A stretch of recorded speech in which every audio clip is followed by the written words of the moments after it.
Episode 74.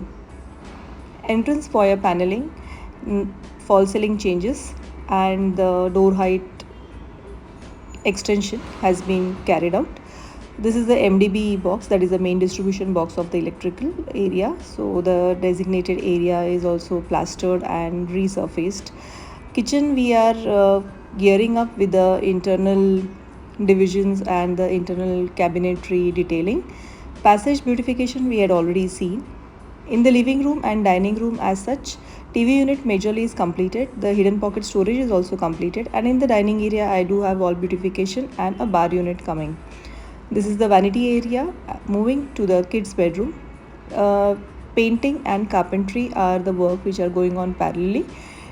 From the next week I'll be from this weekend probably, or the coming week, I'll be starting with the window work as well.